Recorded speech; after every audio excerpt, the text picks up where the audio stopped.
Les Bleus Blancs ont terminé ce jeudi les épreuves de l'examen d'État édition 2020-2021. Eh bien, nous recevons sur ce plateau le ministre de l'enseignement primaire, secondaire et technique, le professeur Tony Mwaba, pour d'éventuels détails en rapport justement avec la clôture de l'examen d'État. Bonsoir, monsieur le ministre. Bonsoir, madame.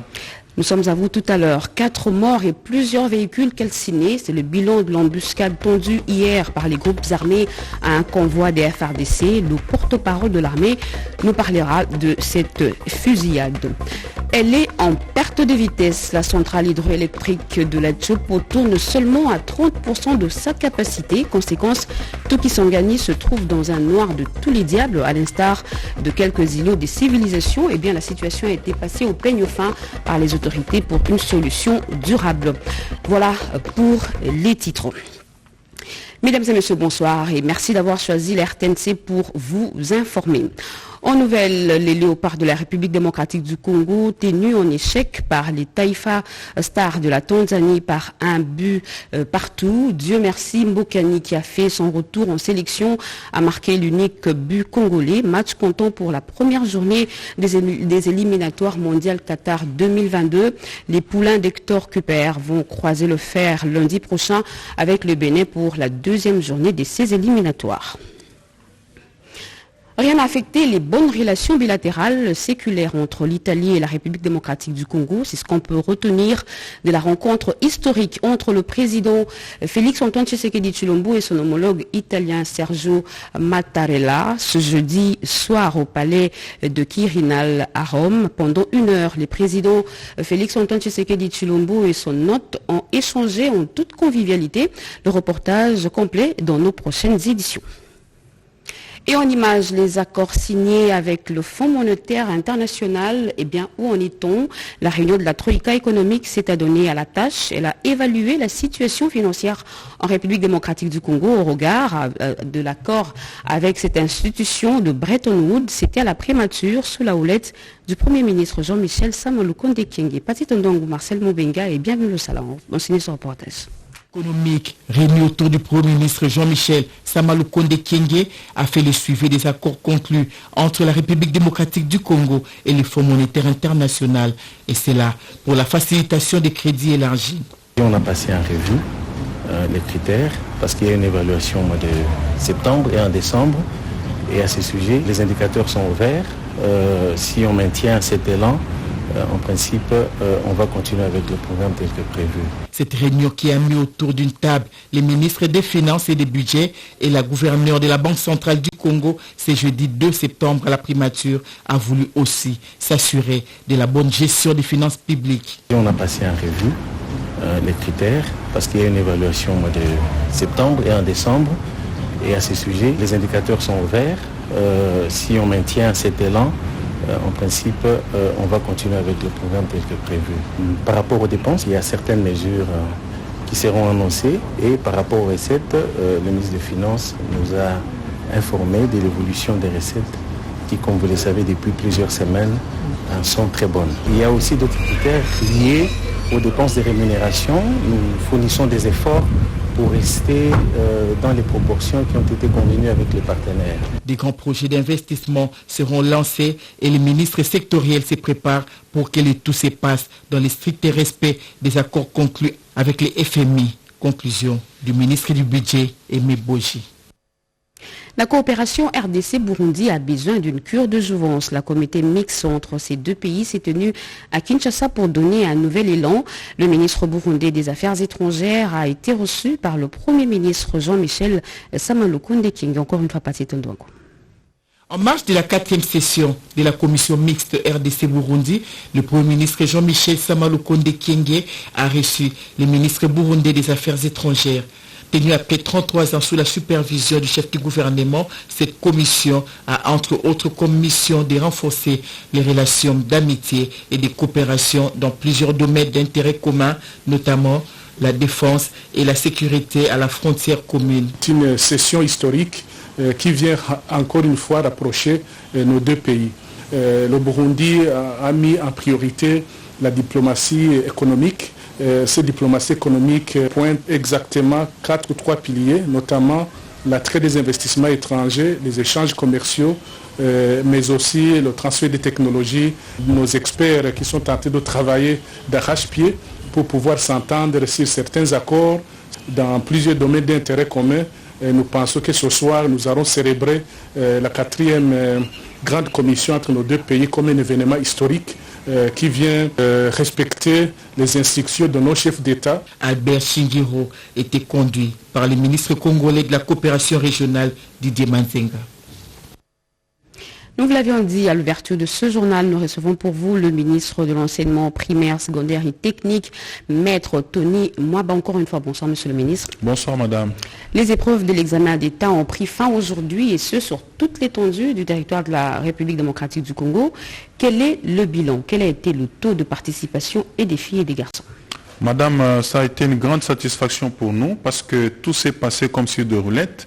Sur un effectif de 835 000 élèves ou finalistes inscrits, nous avons eu la participation d'au moins 635 000 finalistes, dont 307 000 filles et 528 000 garçons, dont il y a une amélioration en termes de participation des filles de 2,5%, comparativement au TENAFEP, où on a relevé 40%, mais sinon, tout s'est très bien passé, sans aucun incident majeur, sauf peut-être dans les camps de Kigoma en Tanzanie, où les mâles contenant les items n'ont pas réussi à accéder compte tenu de dispositions prises par les autorités tanzaniennes, mais nous allons organiser une session spéciale le temps que cet incident soit réglé diplomatiquement. À part peut-être un autre petit incident au niveau de Tanganyika et au sud Kivu, tout s'est bien passé et tout a vraiment baigné dans l'huile. Et le bilan est vraiment satisfaisant. Oui, on a vu dans les réseaux sociaux, on a été informé justement des différentes cases qu'il y a eu. Mais quel est l'essor de ces finalistes? Parce que finalement, il n'y a pas eu examen d'État dans ce coin du pays. Vous avez cité le cas de Tanganyika. Quel est le oui, sort? Au niveau de Tanganyika, dans les Manono, il y a eu une sorte d'intoxication des finalistes qu'on a fait croire que les items qui étaient contenus dans les malles ne reprenaient pas les épreuves qui leur étaient destinées, c'était pour d'autres options. Alors, comme par magie, on leur a dit ça, mais malheureusement, ils ont cru à cela, ils ont procédé à des casses, ils ont fait tous les actes de vandalisme qui ont été relayés même dans les réseaux sociaux. Mais au moment où nous parlons, nous sommes en train d'établir les responsabilités. Si ces finalistes ont été désignés comme auteurs ou responsables de ces casses, je crois que nous en tirerons toutes les conséquences. Mais si les auteurs sont ailleurs, nous allons nous organiser pour prendre en compte les premiers jours de ces épreuves que ces finalistes ont pu rater. Justement, les épreuves ont pris fin. Parlons maintenant de la publication des résultats. Vos prédécesseurs nous ont habitués à publier les résultats quelques semaines après, juste après l'examen d'État. Quelle sera votre méthode? Est-ce que vous allez rester dans les mêmes élans? Vous allez réitérer leurs bonnes habitudes?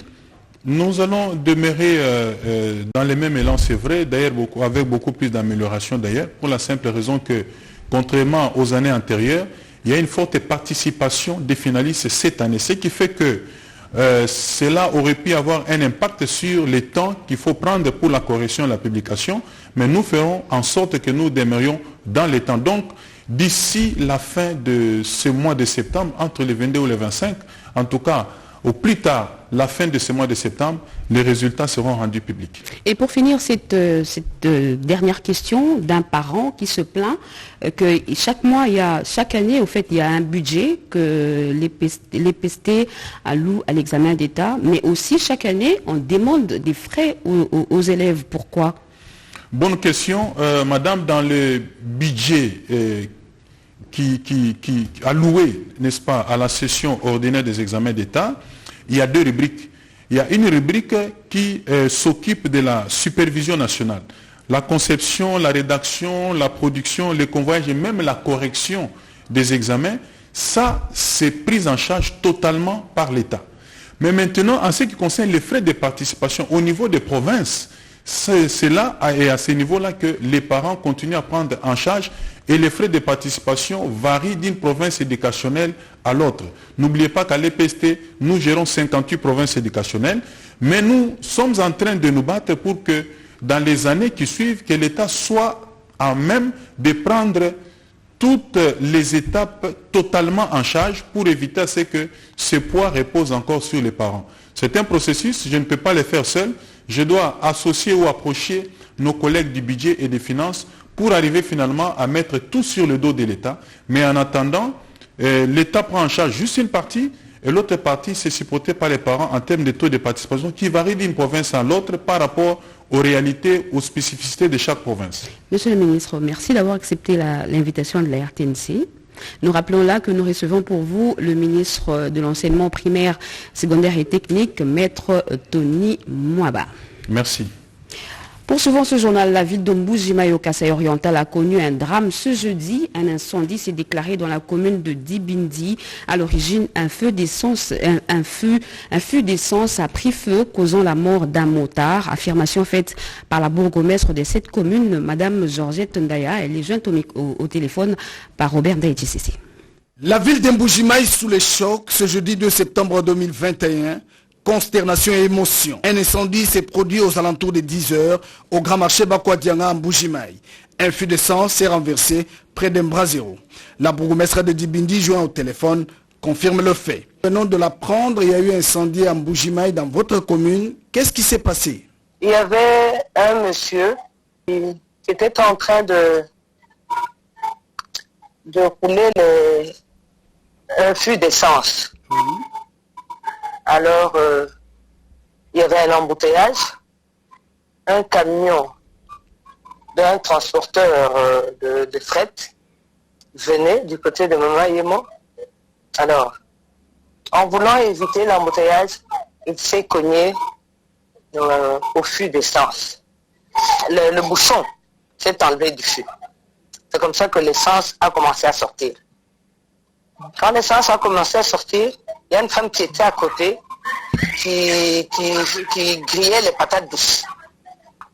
Alors, celle-là, en voulant sauver ses patates douces, elle a pris la casserole brutalement.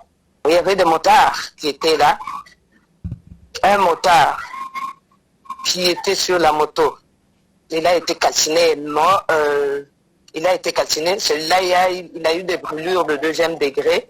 Tandis que celui qui était en train de pousser le fût d'essence, en voulant sauver le fût, il a été calciné et il en est mort. Cet incendie relance la problématique de manque de camions anti-incendie au Kasaï oriental. Parlons à présent de cette perquisition dans la résidence du général John Numbi. C'était une véritable cache d'armes. Regardez.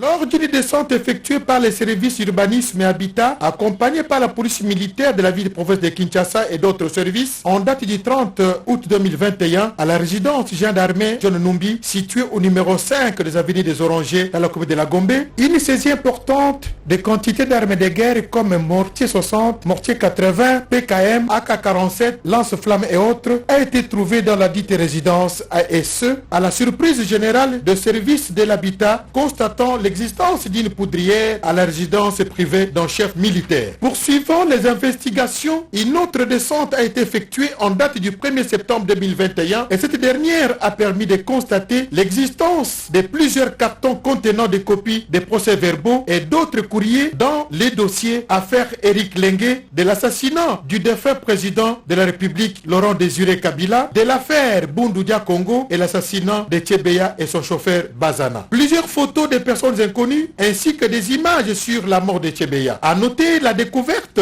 dans la dite résidence d'une chambre bizarrement équipée d'un lit d'hôpital et d'un grand congélateur aux odeurs de corps humain. Sur instruction de l'auditeur général, les échantillons ont été prélevés par la police scientifique pour des analyses approfondies.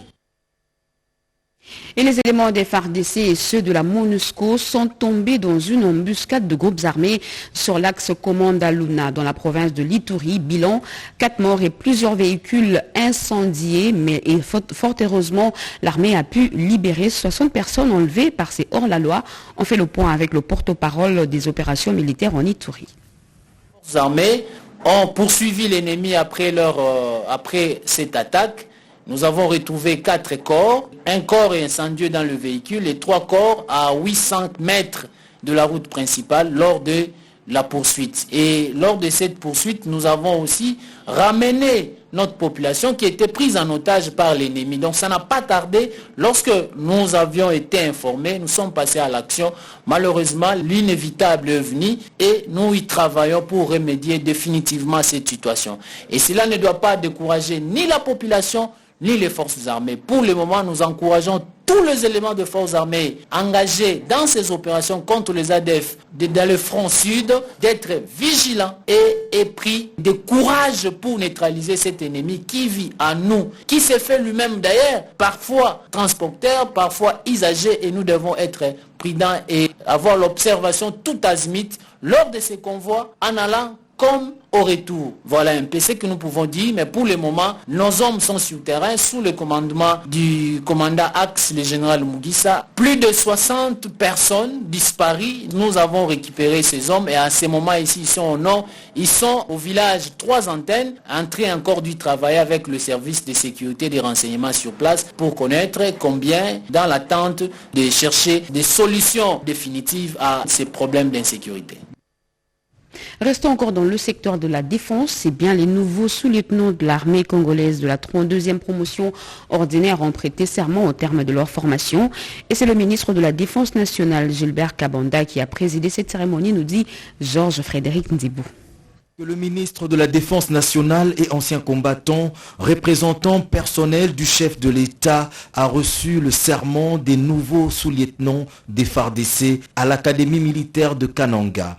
Au nom du président de la République, chef de l'État, commandant suprême des forces armées, je prends acte de votre prestation de serment en qualité d'officier des forces armées de la République démocratique du Congo. Et très sincères félicitations. Le commandant de l'Académie militaire a reconnu que la pandémie à Covid-19 n'a pas permis le bon déroulement de cette année académique avant de féliciter élèves, officiers, lauréats, enseignants et instructeurs pour leur sacrifice. S'en est suivi la présentation des résultats par le directeur des études de l'Académie militaire. Le représentant du chef de l'État a invité les nouveaux officiers et lauréats du jour à bannir les antivaleurs en vue de bâtir un Congo nouveau, prospère et à ne pas reculer devant l'ennemi. C'est ici le moment de rappeler que l'Académie militaire de Kananga n'est ni une blanchisserie, ni un lieu de distribution des grades de sous-lieutenant. Un déversoir des rebuts de la société, un refuge pour des crapuleux. La cérémonie a pris fin par un défilé de tous les lauréats devant les autorités nationales et provinciales. Parlons à présent de la territoriale. Sachez que sur les 26 provinces du pays, 14 vont bientôt organiser les élections des gouverneurs et vice-gouverneurs. Confirmation du vice-premier ministre, ministre de l'Intérieur, Daniel Asselo, au Kitolé d'État avec José Baïtouambo. L'équilibre institutionnel rompu dans certaines provinces, le choix des animateurs s'annonce déjà. Dans une communication devant la presse, le vice-premier ministre, ministre de l'Intérieur, Sécurité, Décentralisation et Affaires coutumières confirme l'organisation des élections des gouverneurs dans 14 de 26 provinces de la République démocratique du Congo. Élections imminentes pour mettre fin à la situation de crise persistante qui bloque le bon fonctionnement des institutions provinciales. Son Excellence, M. Félix-Antoine Tshisekedi Tshilombo, président de la République, chef de l'État, nous a donné une double instruction consistant essentiellement à prendre contact avec la CENI au fin d'organiser les élections dans les provinces où les gouverneurs ont été déchus. Il s'agit de Bazouele, Olomami, Ituri, Ça sera après l'état de siège. Kasaï central, Kasaï oriental, Kinshasa, là c'est le vice-gouverneur. Congo central, Kwango, vice-gouverneur également. Lomami, Maïndombe, Maniema, Mongala, Tanganyika, Chopo. La question du calendrier électoral étant subordonnée à la mise et à la disposition par le gouvernement de la République de l'enveloppe budgétaire en faveur de la CENI. Ce sera peut-être la fin de crise due aux vagues de motions de défiance, des censures ou pétitions contre le gouverneur et vice-gouverneur. La centrale hydroélectrique de la Chopo a perdu près de 70% de ses capacités à fournir régulièrement de l'électricité à Kisangani. Un seul groupe serait en service sur les 3. Le directeur général de la SNEL a examiné la situation avec le ministre provincial ayant en charge de l'intérieur et sécurité, Yvette Makuntsima. Une puissance qui s'est effritée au fil du temps, entraînant un déficit criant en énergie électrique dans la province de la Chopo. Au départ, la centrale hydroélectrique de la Chopo comptait 3 groupes fonctionnels avec une puissance installée de plus ou moins 21 MW. À ce jour, seul le groupe 2 est resté en service, d'où la fréquence très élevée des délestages à Kisangani qui se retrouve quasiment dans le noir. Le directeur général de la SNEL SA, Jean-Bosco Kayombo-Kayan, saisit de cette occasion son plan en urgence pour un retour rapide en exploitation du groupe 3. Nous avons envoyé des pièces de rechange en Afrique du Sud pour être reconditionnées pour le groupe numéro 2 et le groupe numéro 3.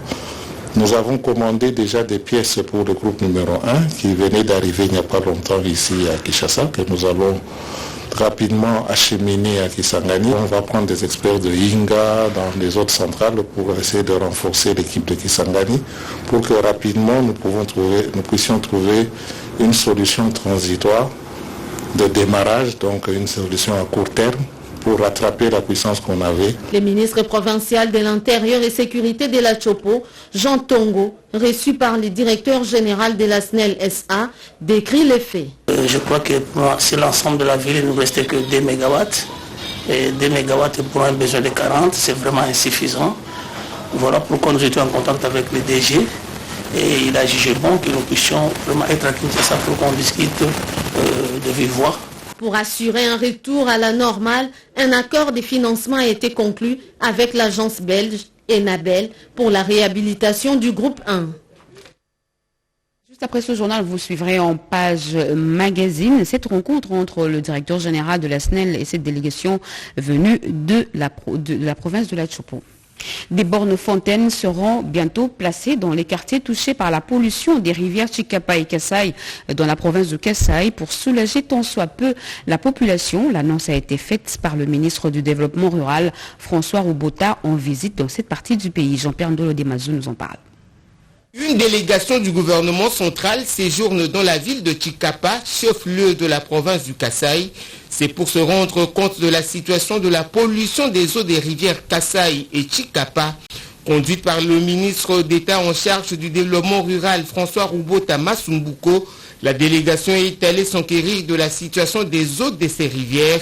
Elle a ensuite visité les différents sites où seront construits les forages d'eau pour la population victime de la pollution, comme le confirme le ministre d'État François Roubota Masumbuko. Nous sommes donc une équipe envoyée par son Excellence Monsieur le Premier ministre Jean-Michel Samaloukonde sous l'impulsion de son Excellence Monsieur le Président Félix Antoine Tshisekedi Tshilombo pour venir constater et apporter notre compassion et assistance à la population de Chikapa et ses environs qui a souffert de la pollution de la rivière Chikapa qui a aussi pollué la rivière Kasaï. Nous avons sincèrement constaté que non seulement cette histoire de pollution d'eau des rivières, mais il y a un problème criant de manque d'eau potable. Et moi, dans mon secteur, nous allons nous atteler à faire en sorte que les villages visités, nous ayons une desserte à eau potable. Ces forages seront construits au quartier Abattoir et Kalonda dans la colline de Kele, Portité à Dibunda et Kamalinga dans la commune Kanzala. Quittons Kasaï pour le Haut-Katanga où la mise sur pied d'une base de données qui permettrait la maîtrise des effectifs des agents et cadres de l'administration publique s'est trouvé être la raison de la mission du vice-premier ministre, ministre de la fonction publique Jean-Pierre Liaou dans cette partie de la République. Nadine Kiloso, Moké Malouma et Oscar Malkaïch. La maîtrise des effectifs, pari que veut gagner le vice-premier ministre, ministre de la fonction publique Jean-Pierre Liaou. D'une oreille attentive, les chefs de division, hauts cadres et cadres de l'administration publique ont suivi l'ultime sens de cette initiative idoine devant moderniser l'administration du service public au profit des agents de l'État. Dans une présentation du vice-premier ministre Jean-Pierre Liaou, les participants ont eu des explications claires sur ces processus majeurs devant conduire l'appareil administratif public au fonctionnement optimal. Savoir maîtriser les effectifs. Il faut commencer par là. On maîtrise, on retraite, on rajeunit, on modernise,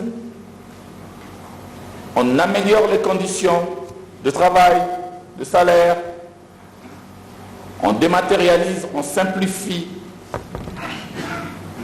et on met à la disposition de l'État une administration forte, capable de l'aider à devenir un État fort. L'administration publique repart désormais sur de nouvelles bases avec une nouvelle machine bien administrée par l'autorité de tutelle, Jean-Pierre Liaou. Un document commun contenant toutes les informations sur le fonctionnement de l'ITIE RDC vient d'être élaboré par les experts du ministère du Plan. C'était au terme d'un atelier de 2 jours organisé à Sultani Hotel. Peggy Mukunda et Tony Dumont ont signé ce reportage.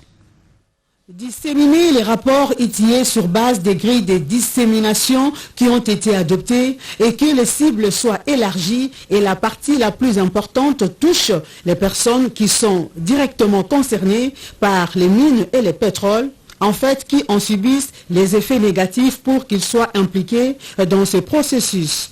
Quelques recommandations formulées à l'issue de l'atelier d'élaboration des grilles de dissémination du rapport assoupli ITIE RDC. Avant, on faisait des disséminations en général, mais maintenant là, le secrétariat technique a voulu que la dissémination puisse être ciblée, c'est-à-dire là où se passe l'exploitation minière, qui parlent des problèmes qui intéressent leur province. Si depuis plusieurs années, la dissémination a été faite sur base des rapports synthèse. Mais aujourd'hui, nous avons pensé que cette stratégie n'était pas très bonne pour impliquer les citoyens. C'est pour ça que nous avons proposé au secrétariat technique de l'ITIE de faire des grilles de dissémination relatives à la situation de chaque province. Il était important pour les comités exécutifs de l'ITIE de convoquer toutes les parties prenantes pour leur expliquer les contenus des nouvelles méthodologies et de discuter sur la stratégie à mettre en place pour que la dissémination puisse atteindre les cibles. Et en séjour dans le Congo central, le ministre de l'Enseignement supérieur et universitaire Moïndo Nzangi a inspecté quelques établissements placés sous sa tutelle. Question de se rendre compte de la viabilité de ces établissements. Edith Chala nous en parle. Se trouvant dans le Congo central, en sa qualité de premier vice-président de la commission de l'UNESCO en RDC, le ministre de l'Enseignement supérieur et universitaire Moïndo Nzangi Butondo a participé activement à la journée internationale de la traite négrière et son abolition, samedi 27 août 2021.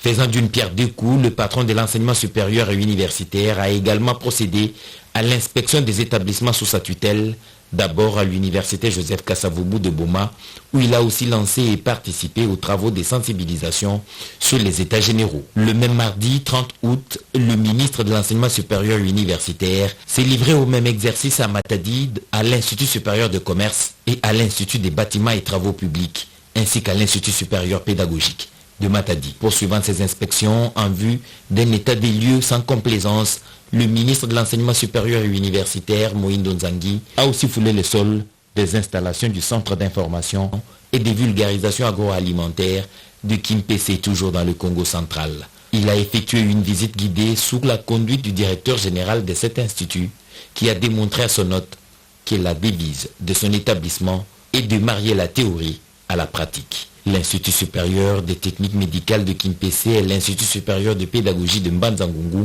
ont été les dernières étapes de ce périple riche en enseignements pour Mohindo Nzangi. Comme dans les précédentes villes, le ministre de l'enseignement supérieur, très volontariste, a présenté les biens fondés des États généraux avant d'insister sur la nécessité de la réforme de l'université congolaise.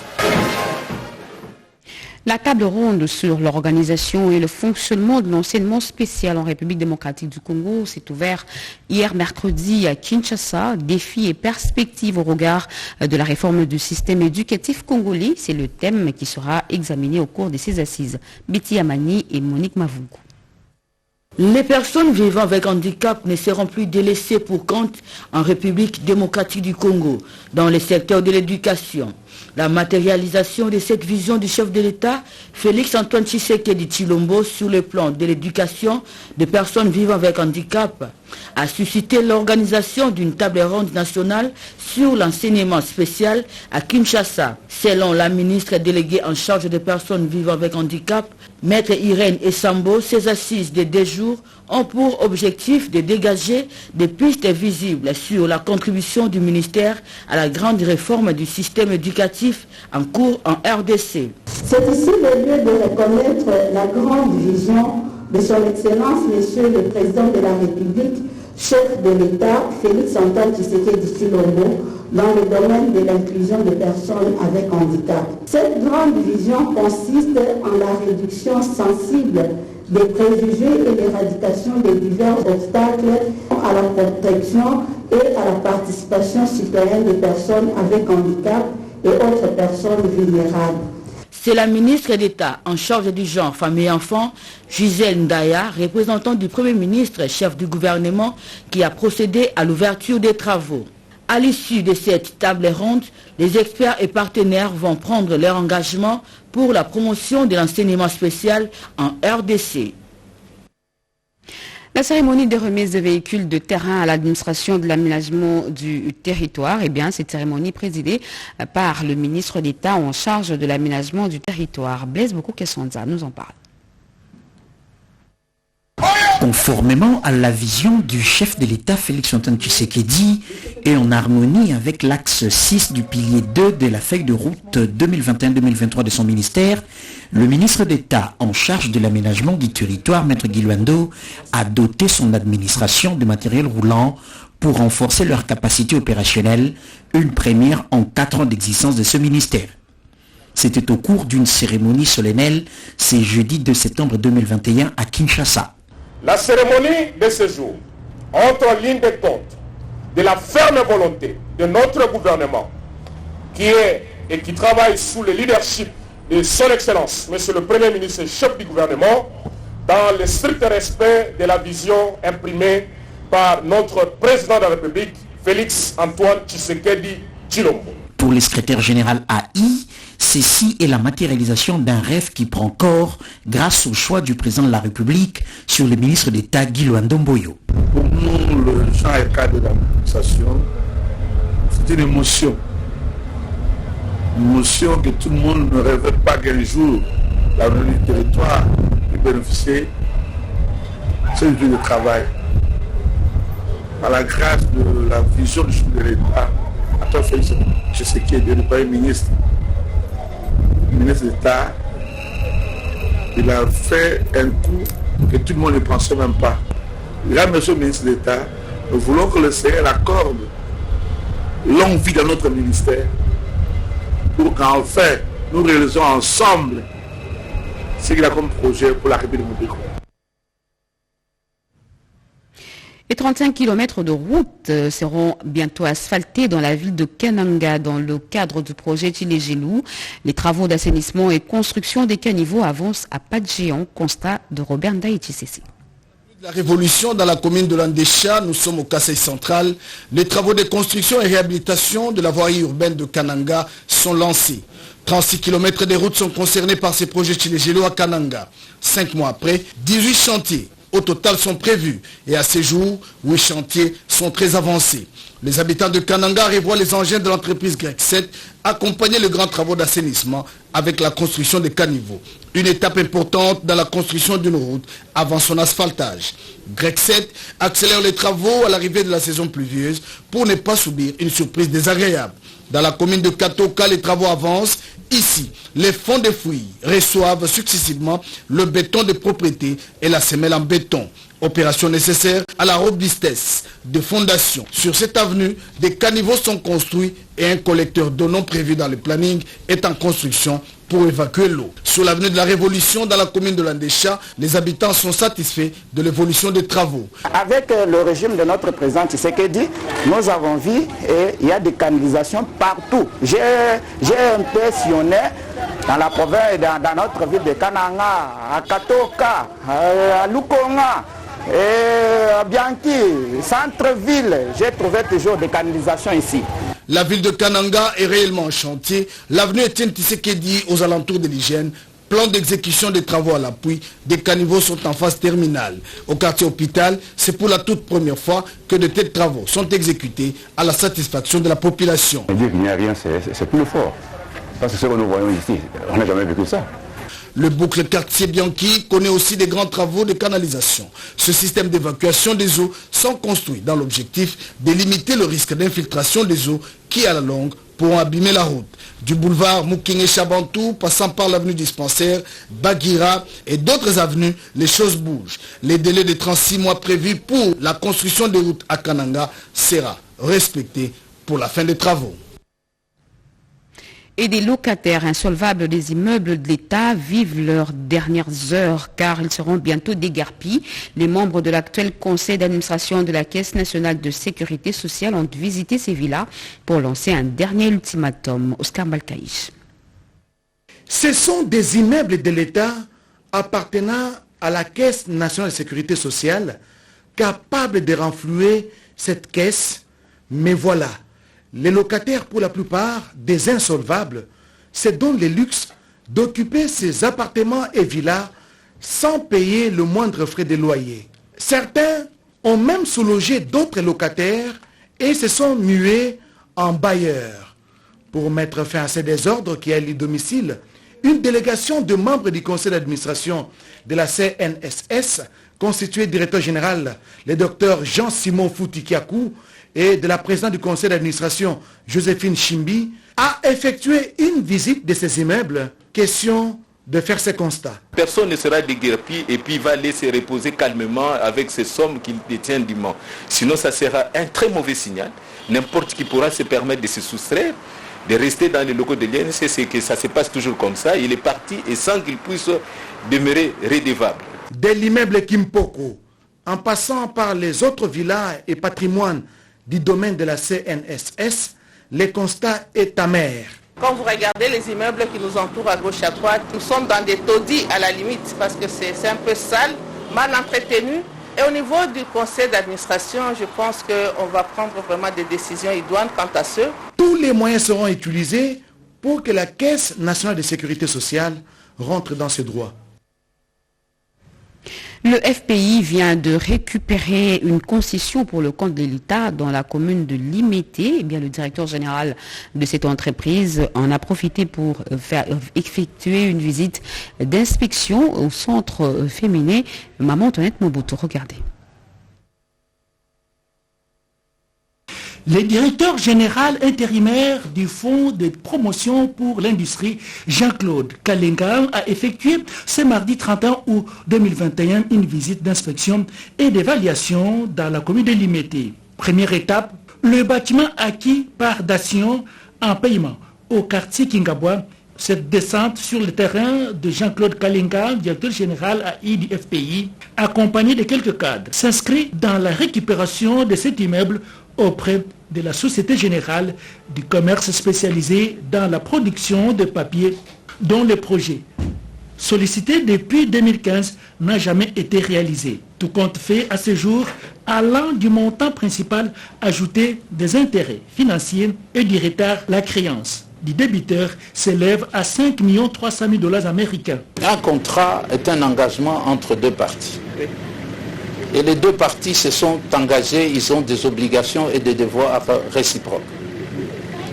Si l'une des parties ne respecte pas ses obligations et ses engagements contractuels, donc il met l'autre partie dans une position où il doit recourir à toutes les voies judiciaires. Eh bien, nous allons continuer. Les recouvrements forcés vont même s'accentuer. Nous allons continuer parce qu'il y a beaucoup qui ont pensé que le FPI est une œuvre de bienfaisance. Les ambongo à l'État, Nazui, Nakei. Non. Le travaux en cours d'exécution concerne le bâtiment de l'école secondaire, primaire et maternelle, sans oublier l'atelier de coupe-couture. Jean-Claude Kalinga a félicité par ailleurs la fondation Denise Nyakero Tshisekedi qui s'aligne aux exigences du contrôle édicté par le FPI. Fin de ce journal, mesdames et messieurs. Si vous nous avez pris en cours, voici le rappel des titres. Les finalistes des Bleus et Blancs